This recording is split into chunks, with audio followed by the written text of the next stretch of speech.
యేసయ్యకి మహిమ కలుగును గాక. మీ అందరికీ వందనం. ఈరోజు మనం చెప్పుకోబోయే అంశము కార్యము సఫలము చేసే దేవుడు. ఎలాంటి దేవుడు? మన దేవుడు కార్యము సఫలము చేసే దేవుడు. అంటే మీరు ఏదైతే అనుకున్నారో, మీరు ఏమైతే కావాలనుకున్నారో దాన్ని మీరు ప్రార్థన చేస్తే చాలు. అప్పుడు ఏం జరుగుతుంది? అక్కడ కార్యము సఫలం చేసే దేవుడు. అంటే నువ్వు అడిగిన దానిని తప్పనిసరిగా ఇచ్చే దేవుడు. మన దేవుడు ఎలాంటి దేవుడు? ఆయన అందరికీ ఇచ్చే దేవుడు. దేనికని అడుగుడి ఇవ్వబడును. ఆయన మీకు సమస్తము కూడా ఇచ్చే దేవుడై ఉన్నాడు కనుక అందుకే నేను మీతో చెప్పుచున్నా, మన అవసరం ఏదైనా మనం ఎవరిని అడగాలి? యేసయ్యనే అడగాలి. అక్కడ కార్యం జరగాలి. ఆ కార్యం జరగాలంటే మనం యేసయ్యనే అడగాలి, ప్రార్థన చేయాలి, విశ్వాసంతో ఎదురు చూడాలి ఆ కార్యం జరుగుతున్నట్లుగా. అప్పుడే మనకి సమస్తము కూడా జరుగుతుంది. దేని కనుక వాక్యములో వ్రాయబడి ఉన్న విషయాన్ని నేను చెబుతున్నాను. వాక్యము అనగా దేవుడు. దేవుడు మనతో మాట్లాడుచున్నాడు. అది ఎలా మాట్లాడుచున్నాడు ఏమిటి అనేది మనం ఇప్పుడు వాక్య రూపంలో నుంచి తెలుసుకుందాము. దయచేసి ఎఫెసీయులు 3:20 3వ అధ్యాయము 20వ వచనం చదవండి. మనలో కార్య సాధకమైన తన శక్తి చొప్పున మనము అడుగు వాటి అన్నిటికంటే ఊహించు వాటి అన్నిటికంటే అత్యధికముగా చేయ శక్తి కలిగిన దేవునికి క్రీస్తు యేసు మూలముగా సంఘములో తరతరములు సదాకాలము మహిమ కలుగును గాక. 21 చదవము. 21 చదివేసా? సరే, ఇక్కడ ఏమని మాట్లాడుతున్నాడు? మనం అడుగు వాటి అన్నిటికంటే మరోసారి ఫస్ట్ నుంచి చదవము. మనలో కార్య సాధకమైన తన శక్తి చొప్పున మనము అడుగు వాటి అన్నిటికంటే చాలా అంటే మనం అడుగు వాటి అన్నిటికంటే అధికముగా చేస్తానని మనతో ఎవరు వాగ్దానం ఇస్తున్నారు? యేసయ్య వాగ్దానం ఇస్తున్నాడు. అంటే యేసయ్య మనతో వాక్యం రూపంలో మనతో మాట్లాడుచున్నాడు. అంటే ఆయన ఎలాంటి దేవుడు? మనం అడిగిన వాటి అన్నిటికంటే అధికముగా ఆయన మనకి ఇచ్చే దేవుడు. అయితే మనం అడిగే విధానం ఎలా ఉండాలి అంటే యథార్థమైన హృదయంతో అడగాలి. మన మనసును యేసయ్యకి ఇవ్వాలి. మన మనసులో ఎవరు ఉండాలి? యేసయ్య మాత్రమే ఉండాలి. నీ పూర్ణ హృదయం ఎవరికి ఇవ్వాలి చెప్పండి? యేసయ్యకే ఇవ్వాలి. అప్పుడు యథార్థమైన మనసుతో నువ్వు ప్రార్థన చేయాలి. దేవా, నాకు ఇది మీరు ప్రార్థన కూడా ఏ విధంగా ఉండాలి అంటే, నాకు ఈ అయ్యా నేను నిన్ను అడిగాను, నాకు ఈ తండ్రి అని మీరు అడగకూడదు. మన ప్రార్థన అడిగే విధానంలో కూడా ఇలా ఉండాలి. యేసయ్య మీరు ఏదైతే అడుగుచున్నారో దాన్ని మీరు పొందినట్లుగా ఊహించండి. యేసయ్య మీరు ఇచ్చినట్లుగా స్వీకరించండి. మీరు దేన్నైనా సరే పొందుకోవాలి అనుకంటే మీ ప్రార్థన ఎలా ఉండాలి? యేసయ్య ముందుగానే మీరు అడగాలి. యేసయ్య మీరు నేను అడిగినది నాకు ఇచ్చినందుకు మీకు మహిమ కలుగును గాక అని మనం ముందుగానే ఏం చెప్పాలి? దేవుడికి, యేసయ్యకి మహిమ చెప్పుకోవాలి. అప్పుడు ఏం జరిగింది? ఆయన్ని మనము పరిపూర్ణముగా నమ్మినట్లు, ఆయన్ని మనము పరిపూర్ణంగా మన హృదయంలోకి ఆహ్వానించినట్లు. ఎందుకంటే ఏమంటున్నాడు? నన్ను నమ్మితే నా మహిమను చూస్తారు అని మన దేవుడు వాగ్దానం ఇచ్చిన దేవుడు. మనం ప్రార్థన ఎలా ఉండాలి అంటే నమ్మదగినదిగా ఉండాలి.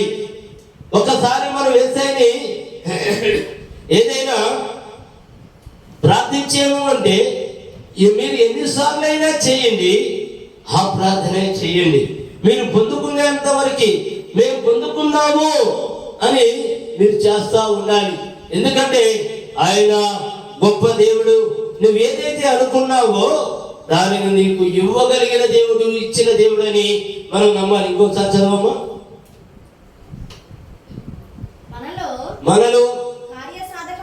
మనలో కార్యసాధకమైన తన శక్తి చొప్పున మనము అడుగు వాటి అన్నిటికంటేను ఊహించు వాటి అన్నిటికంటేను అత్యధికంగా. చాలు.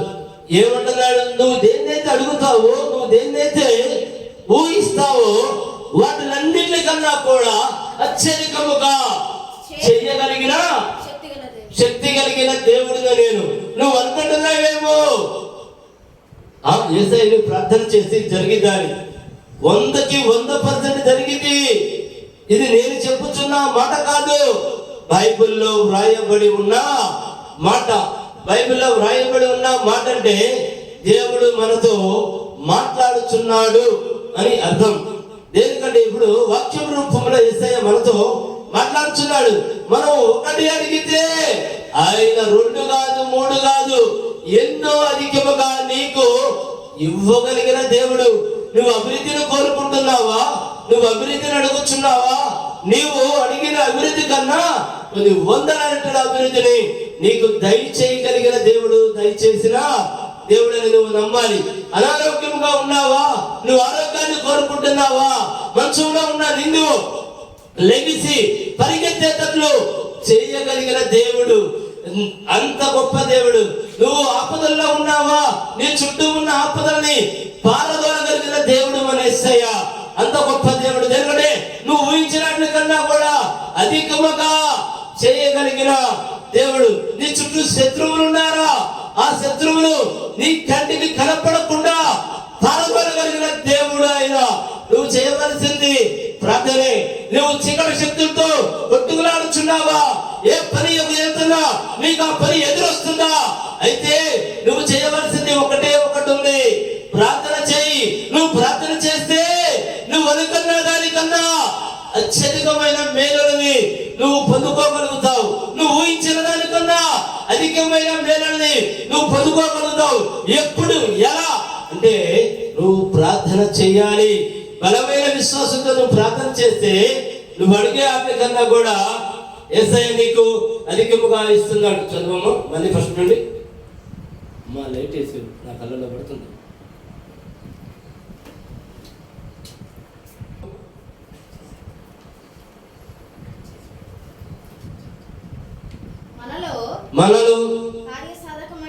మనలో కార్యసాధకమైన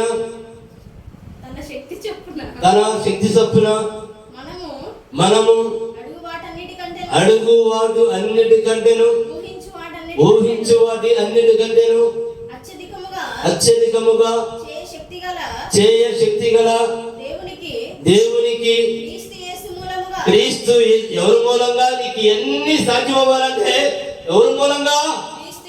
క్రీస్తు యేసు మూలముగా సంఘములో తరతరములు సదాకాలము మహిమ కలుగును గాక.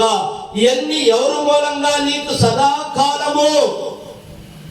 చెప్పండి, ఎవరి మూలంగా కలుగుతుంది? ఇదంతా కూడా క్రీస్తు యేసు మూలంగా నువ్వు అడిగిన అన్ని కూడా జరిపించగలిగిన దేవుడు, జరిపించే దేవుడు, కార్యము చేయగలిగిన దేవుడు. ఎంతకాలం? రాష్ట్రం చదువమ్మా.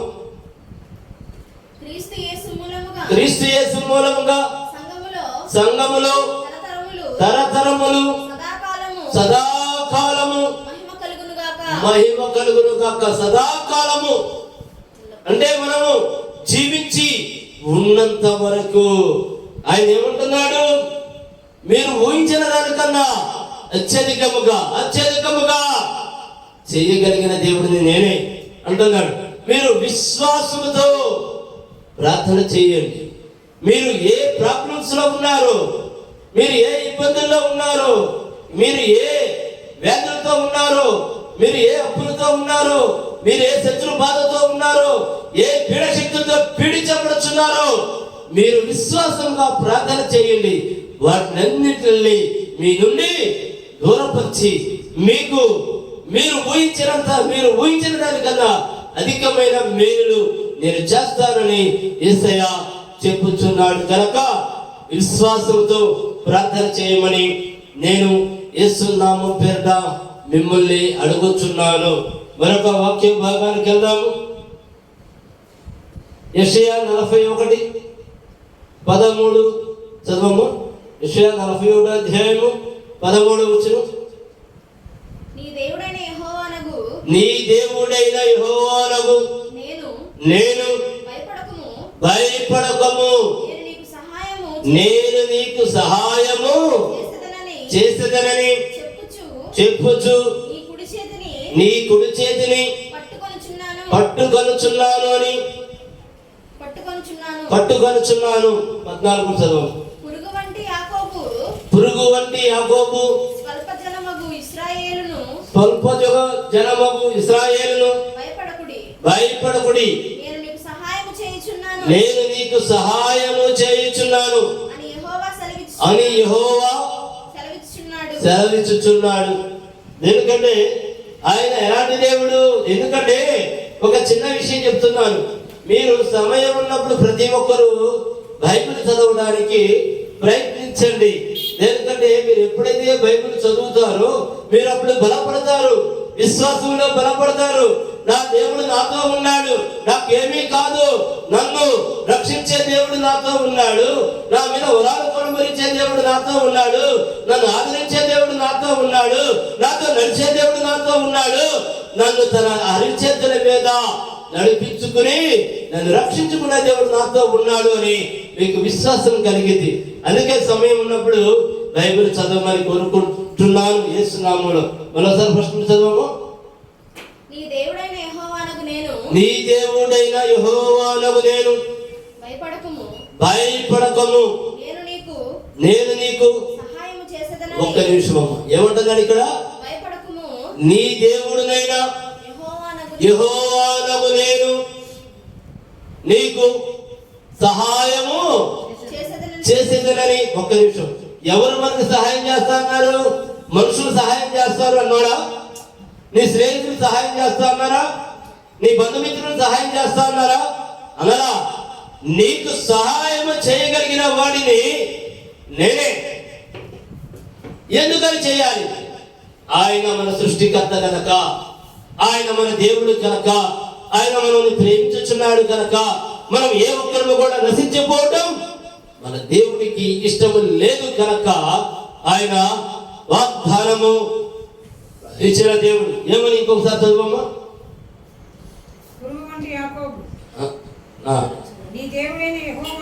నీ దేవుడైన యెహోవానగు నేను భయపడకము. ఏమంటున్నాడు? ఒక్క నిమిషం. ఇక్కడ మానవులతో ఎవరు చెప్పుచున్నారు? నీ దేవుడైన యెహోవానగు నేను భయపడకము అని చెప్పుచున్నాడు. ఒక్క నిమిషం. ఎందుకని భయపడదంటున్నాడు?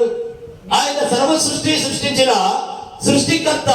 ఈ సృష్టి అంతా నాదే, నేనే సృష్టించా, నిన్ను నేనే సృష్టించాను, ఆ సృష్టిని నేనే సృష్టించాను. కాబట్టి నువ్వు దేని గురించి భయపడకు. ఎప్పుడు ఎలా భయం లేకుండా ఉండేదంటే, నువ్వు ఎప్పుడైతే ఆయన సన్నిధానంలో ఉంటావో, నువ్వు ఎప్పుడైతే ఆయన సన్నిధానానికి వెళ్తావో, నువ్వు ఎప్పుడైతే ఆయన మార్గంలో నడుస్తావో, నువ్వు ఎప్పుడైతే ఆయన వెంబడిస్తావో నీకేముండదు? భయం ఉండదు. నువ్వు ఏమీ చేయకుండా లోకస్తుడుగా, లోక కోరికలుగా నువ్వు ఉన్నావనుకో, దేనికి? ప్రతి చిన్న విషయానికి నీకు భయం. దేనికని? నీతో యేసయ్య లేడు గనక, నీతో తండ్రి లేడు గనక నీకు భయం. అదే నీవు కనుక మన తండ్రితో ఉంటే అసలు భయమే వద్దన్నాడు. నేను చెప్తున్నా మాట కాదు, యేసయ్య చెప్తున్న మాట. మరోసారి చదవమ్మా. ఏమంటున్నాడు? నీ దేవుడైన యెహోవాని నేనే భయపడకు. అంటే యెహోవా దేవుడు నీకు వాగ్దానం ఇచ్చిన దేవుడు. ఆయన వాగ్దానం ఇస్తే భూమి ఆకాశములు గతించిపోయినను ఆయన వాగ్దానము గతించిపోదు. ఆయన డైరెక్ట్ యెహోవా దేవుడే నీకు వాగ్దానం ఇచ్చాడు. నువ్వు భయపడవద్దు. నా బిడ్డగారా, నీకు భయం, నిన్ను చూస్తే భయానికే భయము కలిగింది. నువ్వు నా బిడ్డగా వస్తే, నువ్వు నన్ను ప్రేమిస్తే, నీ హృదయంలో నాకు చోటిస్తే, నువ్వు నాతో నడిస్తే ఏమి కలిగింది? భయానికే భయము కలిగింది నిన్ను చూస్తే అని ఇక్కడ వాగ్దానం ఇచ్చుచున్నాడు. ఎవరు వాగ్దానం ఇస్తున్నాడు? చదువమ్మా మరోసారి చదువు.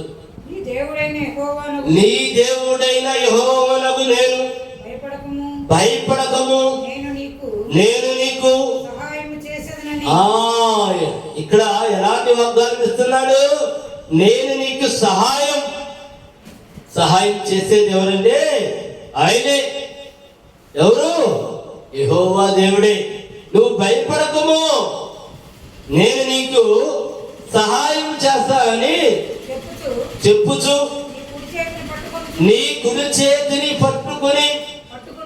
పట్టుకొనుచున్నాను. ఏమంటున్నాడు అని చెప్పుచు నీ కుడి చేతిని ఆయన పట్టుకొనుచున్నాడు. అంటే ఎప్పుడు అలా జరుగుతుంది అంటే నువ్వు యేసయ్యకి సమర్పించుకోవాలి. నువ్వు యేసయ్య మార్గంలో నడవాలి. అంటే యేసయ్య మార్గంలో నడుస్తావంటే ప్రతి ఒక్క విషయానికి నువ్వు భయం కలిగి జీవించాలి. నా దేవుడు నన్ను చూచుచున్నాడు, నేను చేసే ప్రతి పనిలో నా దేవుడు చూస్తున్నాడు. నేను మంచిగా చేయాలి, చెడు చేయకూడదు, ఎవరికి ఆపద కలిగించకూడదు, ఎవరికి కీడు చేయకూడదు, ఎవరి నాశనాన్ని కోరుకోకూడదు అని నువ్వు భయపడాలి. ఎలాంటి భయం? అది చేతైతే వేరు చెయ్యి, కీడు మాత్రం ఎవరికి ఎప్పుడు చేయకు. దేనికంటే అది మన దేవుడు చూస్తున్నాడు. నువ్వు ఇతరులను ప్రేమించుతున్నంత సేపు ఆయన నిన్ను ప్రేమిస్తాడు. నువ్వు ఇతరులని ఆదరించుతున్నంత సేపు ఆయన నిన్ను ఆదరిస్తాడు. నువ్వు ఎప్పుడైతే ఇతరులకి కీడు చేస్తా మొదలు పెడతావో ఆయన నిన్ను పట్టించుకోడు. ఎందుకో తెలుసా? నువ్వు మంచి చేసినంత వరకు నువ్వు దేవుడు బిడ్డవి, నువ్వు యేసయ్యతోనే ఉంటావు. కీడు అనగా, చెడు ఆలోచన అనగా, చెడు మనస్సు అనగా అపవాది క్రియ. అపవాదితో దేవుడు ఉంటాడా? ఉండడు.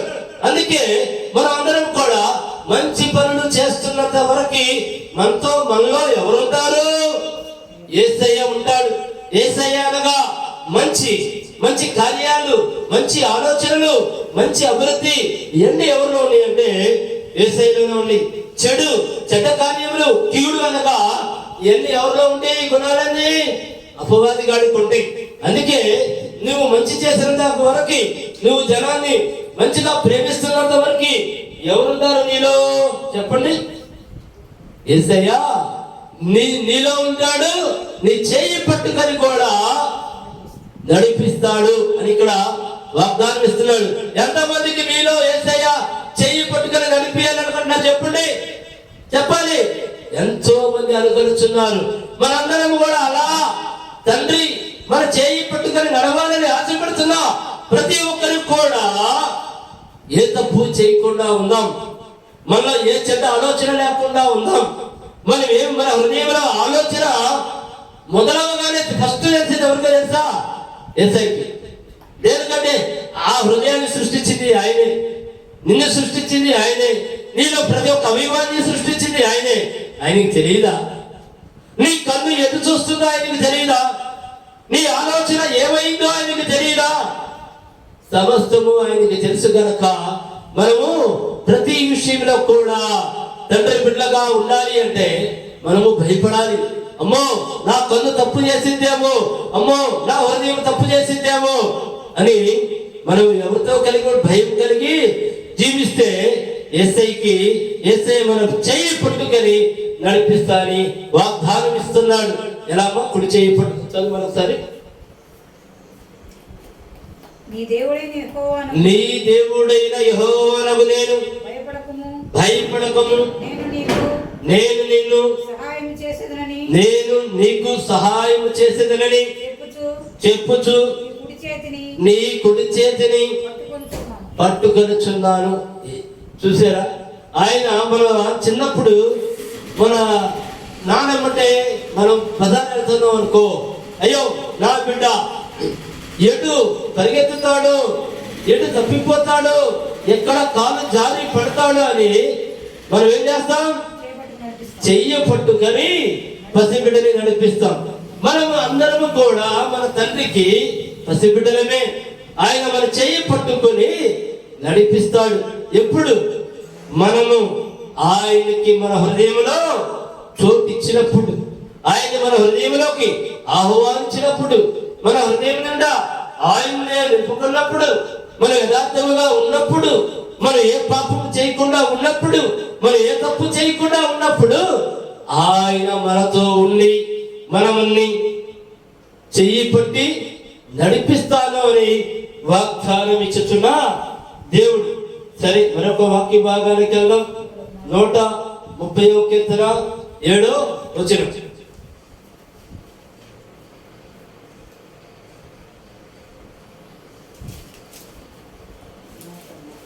130వ కీర్తన 7వ వచనం చదవడమా? ఇశ్రాయేలు యెహోవా మీద ఆశ పెట్టుకొనుము. యెహోవా యొద్ద కృప దొరుకును. ఆయన యొద్ద సంపూర్ణ విమోచన దొరికిన. మనకి విమోచన దొరకాలన్నా, కృప దొరకాలన్నా మనం ఎవరి వద్ద ఉండాలి?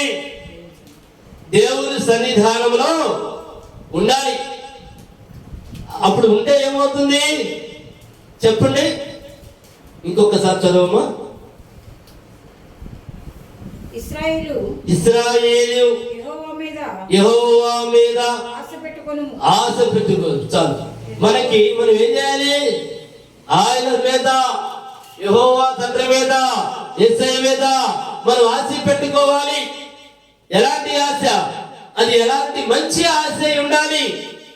చాలా మంది అనుకుంటూ ఉంటారు, అడ్డమైన కోరికలు కోరుకొని, పిచ్చి పిచ్చి కోరికలు కోరుకొని, లోకానికి సంబంధించిన కోరికలు కోరుకొని, నాకు ఈ కార్యం కాలేదు అనే కోరికలు కాదు.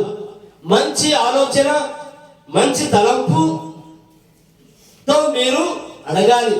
నీ కుటుంబం అభివృద్ధి చెందాలా? నువ్వు అప్పుల నుంచి బయటికి రావాలా? నువ్వు చేసే ప్రతి పనిలో దీవెనలు కావాలా? నీ బిడ్డలు బాగా చదువుకొని ప్రయోజకులు అవ్వాలా? నీ కుటుంబం కట్టబడాలా? నీకు మీ కుటుంబానికి మంచి ఆరోగ్యం కావాలా? ఏ అప్పులు నీ దగ్గరికి తరిచేరకుండా ఉండాలా? ఇలాంటి అన్ని కూడా మంచి ఆలోచనలు. లేదా నీ బిడ్డలకి మ్యారేజ్ చేసుకో, మీ పిల్లలకి మ్యారేజ్ అవ్వాలా? ఇలాంటి మంచి మంచి కోరికల్ని మనము దైవ సన్నిధానంలో అడగాలి. అప్పుడు అడిగితే ఏం జరుగుతుంది? అద్భుతాలు జరుగుతాయి. ఏ ఒక్కటి కూడా చెడ్డ తలంపు, చెడ్డ కోరికలతో మనం అడగకూడదు. దేనికి? నీలో చెడ్డ తలంపులు వచ్చినాయి అంటే నువ్వు ఎలా ఉండవు తెలుసా? దేవుడి బిడ్డ వయ్యను, అపవాది బిడ్డగా మారిపోతావు. లోక కోరికలతో, లోక ఆలోచనలతో మనము కనుక ఉన్నట్లయితే, మన ఆలోచన ఏ విధంగా అయితే ఉందో దాన్ని బట్టి మనము యేసయ్య పిల్లలమా, అపవాది పిల్లలమా అనేది మనకి కనపడతా ఉంటుంది. మన ఆలోచనలు ఎంతసేపు కూడా మంచి ఆలోచన అయి ఉండాలి. అప్పుడు మంచి ఆలోచన అయి ఉంటే ఎలా ఉంటుంది? మనము దేవుడికి, యేసయ్యకి ఇష్టమైన బిడ్డలుగా ఉంటాము. అదే చెడ్డ ఆలోచనలతో కనుక ఉంటే లోక సంబంధికులుగా ఉంటాము, అపవాది పిల్లలుగా ఉంటాము. అందుకే మనందరం కూడా మంచి ఆలోచన కలిగి ఉండాలి. మంచి ఆలోచన కలిగి ఉంటే ఎలా ఉంటుంది? అద్భుతాలన్నీ కూడా మన సొంతం. దేవుడు మన చేయి పట్టుకొని నడిపిస్తాడు. చదవము ఇంకోసారి. నేను నీతో చెప్పి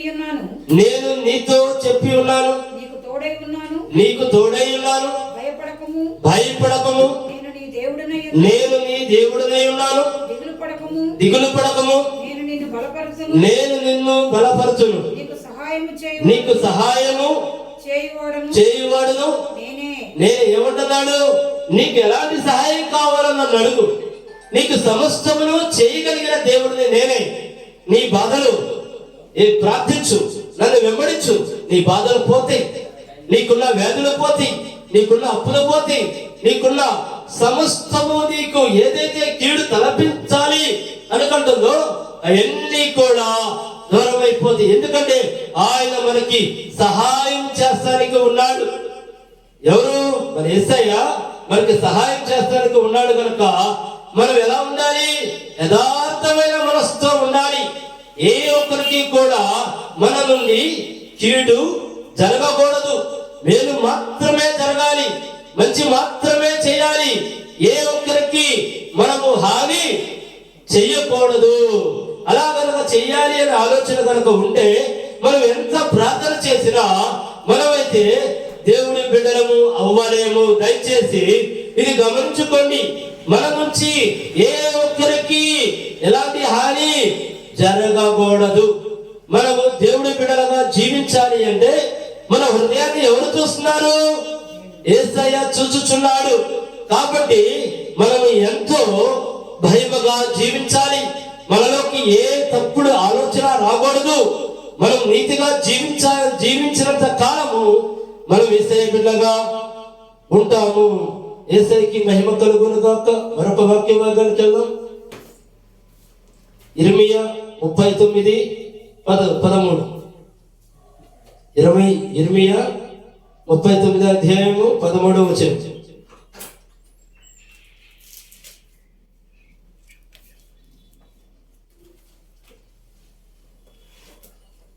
కావున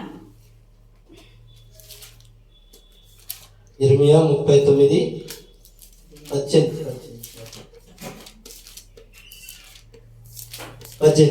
ఇర్మియా 39:18. నీవు నన్ను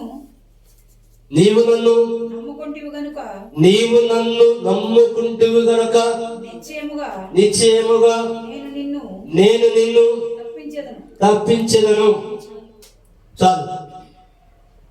దేంట్లో నుండి తప్పిస్తాడు? ఆయన్ని గనక మనం నమ్ముకుంటే మన శ్రమలలో నుండి తప్పిస్తాడు, మన బాధల్లో నుంచి తప్పిస్తాడు, మన వ్యాధుల్లో నుంచి తప్పిస్తాడు, మనకున్న అప్పుల్లో నుంచి తప్పిస్తాడు, మనకున్న శత్రువుల నుంచి తప్పిస్తాడు, మనల్ని పట్టి పీడిస్తున్న చీకటి శక్తుల నుండి తప్పిస్తాడు, మరణం నుండి కూడా తప్పించగలిగిన దేవుడు. అంటే మనం ఆయన్ని యథార్థముగా నమ్మాలి.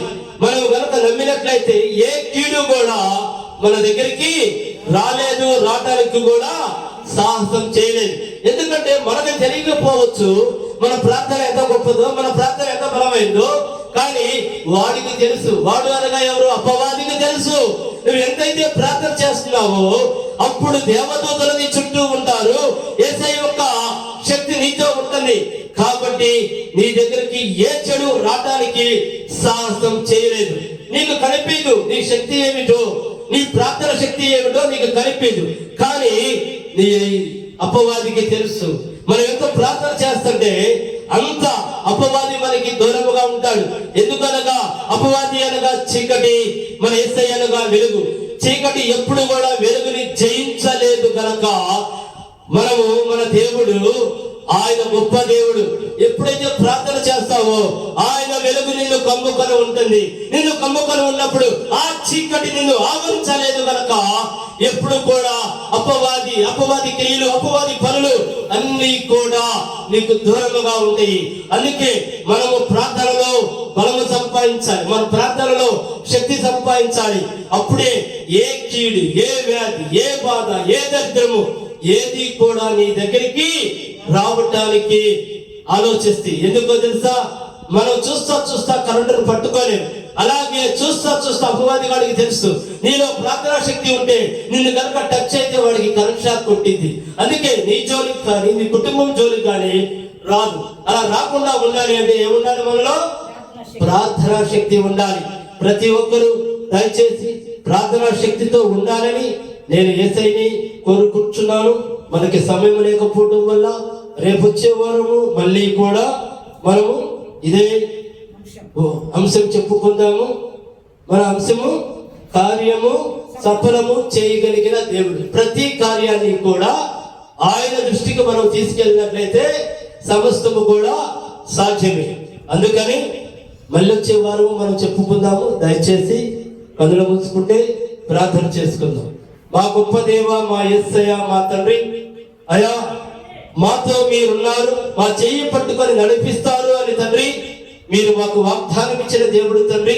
నాయన మీరు ఒక్కసారి వాగ్దానం ఇచ్చారంటే భూమి ఆకాశములు గతించిపోయినను దేవా, మీ వాగ్దానము గతించిపోదు తండ్రి.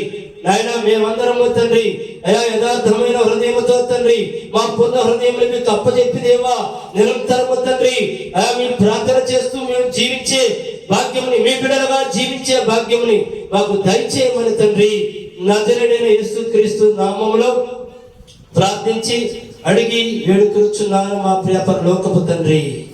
ఆమేన్, ఆమేన్.